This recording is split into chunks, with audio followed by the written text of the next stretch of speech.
देखिए, साल 2025 की वो तमाम सुर्खियां या वो चर्चित चेहरे जो सुर्खियों में रहने वाले हैं, हमने एक एक करके सबकी बात की, लेकिन जो सबसे बड़ी हेडलाइन होगी वो 2025 की तो महाकुंभ ही होने जा रही है। जनवरी का साल का पहला महीना जनवरी है और उसका भी दूसरा सप्ताह वाकई में सुर्खियों में होगा। बात महाकुंभ की हो रही है। अब केवल 2 हफ्ते बाकी हैं। इसके लिए प्रयागराज में तैयारियां युद्ध स्तर पर चल रही हैं। 45 दिन तक चलने वाले आस्था के इस महासैलाब में 45 करोड़ लोगों के जुटने की उम्मीद है। अखाड़ों का महाकुंभ में प्रवेश शुरू हो चुका है। महाकुंभ का आगाज 13 जनवरी को पहले शाही स्नान से होगा। वाकई में जो तस्वीरें अभी आ रही हैं वो ही इतनी अच्छी लग रही हैं, मनभावन लग रही हैं। उस वक्त जो तस्वीरें होंगी वो कितनी अच्छी होंगी। इससे पहले उत्तर प्रदेश के मुख्यमंत्री योगी आदित्यनाथ ने लोगों को कुंभ आने का न्योता तो दिया ही। कल योगी दिल्ली में थे, जहां उन्होंने गृह मंत्री अमित शाह और बीजेपी अध्यक्ष जेपी नड्डा और पूर्व राष्ट्रपति रामनाथ कोविंद समेत कई लोगों को महाकुंभ आने का न्योता दिया।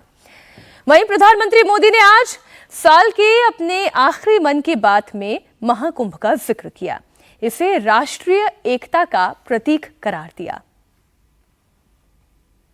महाकुंभ की विशेषता केवल इसकी विशालता में ही नहीं है, कुंभ की विशेषता इसकी विविधता में भी है। इस आयोजन में करोड़ों लोग एक साथ एकत्रित होते हैं। लाखों संत, हजारों परंपराएं, सैकड़ों संप्रदाय, अनेकों अखाड़े, हर कोई इस आयोजन का हिस्सा बनता है। कहीं कोई भेदभाव नहीं दिखता है। कोई बड़ा नहीं होता है, कोई छोटा नहीं होता है। अनेकता में एकता का ऐसा दृश्य विश्व में कहीं और देखने को नहीं मिलेगा।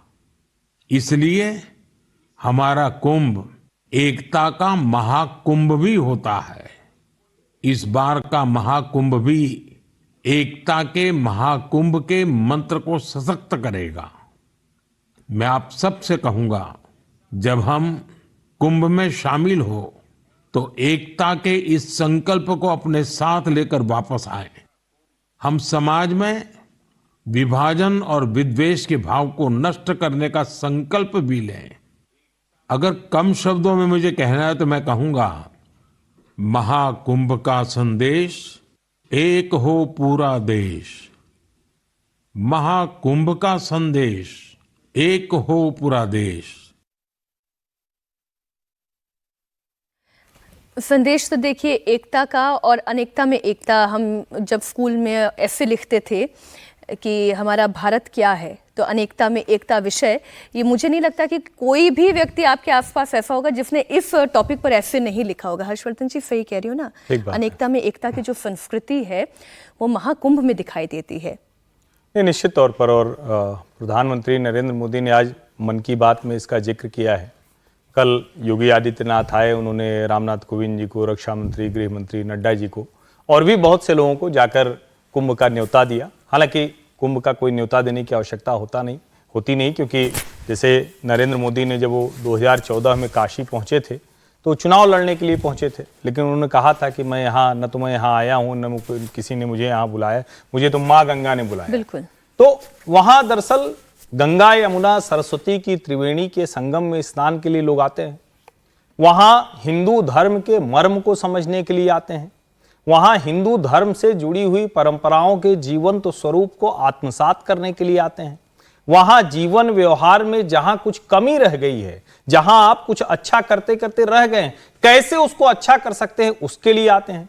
वहां जीवन में जितने तरह की शंकाएं हैं उस सब को निर्मूल सिद्ध करने के लिए आते हैं। वहां आते हैं हमारे अखाड़े, परंपरा, शास्त्र, वेद, पुराण, उपनिषद के आधार पर हिंदू रहता कैसे है, उसके लिए आते हैं। वहां आते हैं कि हम हिंदुओं में किसी तरह का कोई विभाजन नहीं है, हम हिंदू के नाम पर हमारी जो पहचान है उसको हम समझने के लिए आते हैं। वहां हम आते हैं जहां मानते हैं कि भगवान ब्रह्मा ने सृष्टि का, जब सृष्टि बनाई और पहला यज्ञ किया तो वो यही प्रयाग की धरती थी। हम वहां आते हैं जहां विश्व का पहला गुरुकुल मानते हैं जो महर्षि भारद्वाज का है, और उस जगह पर प्रतिवर्ष माघ मेला और फिर 12 वर्ष पर कुंभ मेला। ये जो महाकुंभ हो रहा है ये अब तक का सबसे बड़ा है। और इसकी विशालता का अनुमान आप इसी से लगाइए कि उत्तर प्रदेश में 75 जिले हैं, इस बार ये 76वां जिला होगा। यानी आप एक बाकायदा जिले में जा रहे हैं, आप प्रयागराज नहीं जाएंगे, आप प्रयागराज महाकुंभ मेला क्षेत्र में जाएंगे। उसके लिहाज से सारी व्यवस्था की गई है। और अभी अगर आप जाएं तो शास्त्री पुल के दोनों तरफ अद्भुत चमकता हुआ सा दृश्य दिखेगा, चंद्रशेखर आजाद सेतु के दोनों तरफ अद्भुत चमकता हुआ दिखेगा, और चंद्रशेखर आजाद सेतु से शास्त्री पुल, यानी शास्त्री पुल बनारस से आने वाला, चंद्रशेखर आजाद पुल फाफामऊ लखनऊ की तरफ से आने वाला, इनके बीच में इतना विशाल 7 से 8 किलोमीटर की दूरी का लंबा संगम की रेती पर, गंगा की रेती पर यह बनने वाला है। जी विजय जी, ये जो एक शब्द है ना, इसका मैं बार बार एक्सटेंशन देख रही हूँ। जब आज प्रधानमंत्री नरेंद्र मोदी मन की बात भी कह रहे हैं तो क्या है, महाकुंभ का संदेश एक हो पूरा देश। जब चुनावों की बात थी तब भी एक है तो सेफ है। ये एक एक्सटेंशन में लगातार चल रहा है, लूप चल रहा है एक का। नहीं, आप इसको पॉलिटिकल देख रहे हो तो मुझे पता नहीं, बाकी हिंदुत्व की परिभाषा, हिंदुत्व का जीवन जो है ना एक ही है। एक अहम ब्रह्मास्मि से लेकर, एक ब्रह्म से लेकर, सब बातों में एक विचार, एक हिंदू। तो एक का मतलब क्या है? एक का मतलब है कि आपके इनहिबिशंस को छोड़ना। आप ये जो कुंभ का स्नान है ना, विविधता का स्नान है, अनेकता का स्नान है, धर्म है, पुण्य है। आप कहते हैं पाप धुल जाते, पाप नहीं धुलते। पाप मुझे नहीं पता कैसे धुलते हैं, नहीं धुलते। लेकिन जो आपके इनहिबिशंस है, आपके दिमाग में जो कूड़ा कचरा है ना, उसको धोने की जगह है, वो निकलता है वहाँ से। जब जाति की बात करते करते आप यहाँ से पहुँचते हैं त्रिवेदी जी, और वहाँ तो त्रिवेदी कोई रहता ही नहीं है, वहाँ तो सब हिंदू हैं, सब स्नान कर रहे हैं। तो वो जो दिमागी कचरा है ना, उसको साफ करने की जगह है। जाति को छोड़ना, धर्म को भी धर्म से आगे ले जाना, धर्म मानवता, हाँ, तो वहाँ ले जाना, ब्रह्मांड की कल्पना करना, ब्रह्म के साथ जुड़ना, वो सब चीजें। और आप सोचिए, दुनिया में कहीं नहीं होता इतना बड़ा स्नान, आपने कहीं देखा है? अभी बताया गया कि भाई 45 करोड़ लोग आ रहे हैं, मतलब उत्तर प्रदेश की आबादी से दुगने लोग। हिंदुस्तान के हिंदुओं की आबादी का आधा हिस्सा, आधा हिंदुस्तान, आधा हिंदू जो है वो वहां पर पहुंच रहा है। और कोई किसी, और ये बात बिल्कुल ठीक है कि वो औपचारिक तौर पर मुख्यमंत्री जी इनवाइट करने के लिए वहां पर आए होंगे, लेकिन कुंभ के न्योते की तो किसी को जरूरत ही नहीं होती है। कुंभ के लिए तो लोग अपने हिसाब से, अपने उसमें सब जा रहे होते हैं, उसका कोई कैलेंडर उस तरह से नहीं बट रहा होता, कोई उसका इनवाइट नहीं बट रहा होता, और सब लोग पहुंच रहे होते हैं। मैं बार बार इस बात का जिक्र करता हूं कि कुंभ में जो लोग जाते हैं वो टूरिस्ट नहीं होते आजकल। हालांकि हम लोग इतने आदी हो गए कि फिर से वही अपना राज मत होगा कि टूरिस्ट पे पहुंच जाते हैं, वो श्रद्धा का केंद्र है। आपको भी न्योता दे रहे हैं हर्षवर्धन जी बार हाँ, बार। माघ मेला आपको यमुना नदी में नहीं मनाना है, तो देखिए गंगा जी तो में। मेरी दुविधा भी समझ रहे हैं ना। कुंभ के दौरान मैं तो जब अवसर मिलेगा तब जाऊं, मुझे लगता है सबको जाना ही चाहिए। हर्ष जी तो मेरी दुविधा समझ रहे हैं। आप सब आए, मैं आपको वहीं मिलूंगी। तो बस फिर अच्छा है ना, तो सब एक हैं वहां पर, हम सब एक होकर करेंगे। तो एकता की बात है। और जितनी बाधाएं, दिमागी बाधाएं मैं जिसे कहता हूं ना, उनको तो, क्योंकि आप अखाड़ों में जाएंगे ना, अखाड़े अलग अलग अखाड़े हैं, लेकिन सब में एक ही संदेश है, हिंदू धर्म का, सबको साथ चलने। वहां भी पहचान नहीं होती। वहां पर मैंने देखा पिछली बार जब कुंभ हुआ था 2019 में, तो मैं वहां रहा था करीब 25 दिन। तो किसी अखाड़े में जहां आप भोजन कर रहे हैं, जहां बैठे हैं, समागम कर रहे हैं, कोई फर्क दिखाई नहीं देता। फर्क नहीं कौन आ रहा है, लेकिन ये रिस्क है इसमें आपको। इस रिस्क के साथ ही आप जा सकते हैं कि अगर आपको अपनी पहचान बरकरार रखनी है तो मेहरबानी करके कुंभ में ना जाएं, क्योंकि वहां पहचान खोने का सबसे बड़ा खतरा है। इस रिस्क के साथ आप जाइए। मैं थोड़ा यहाँ पे डिफर करता हूँ। ऐसा नहीं, वहाँ अहंकार भी बहुत रहता है लोगों का जब कुंभ शुरू होता है, कि पहले स्नान कौन करेगा, उसके बाद क्या स्थिति रहेगी। अखाड़ों के अंदर लड़ाइयाँ भी वहां पर होती है। तो ये जो अहंकार है अखाड़ों का, मुझे लगता है ये कम से कम कुंभ में नहीं दिखना चाहिए। जब सब एक है, सब साथ मिलकर करें, तो अहंकार से ज्यादा उत्साह भी है।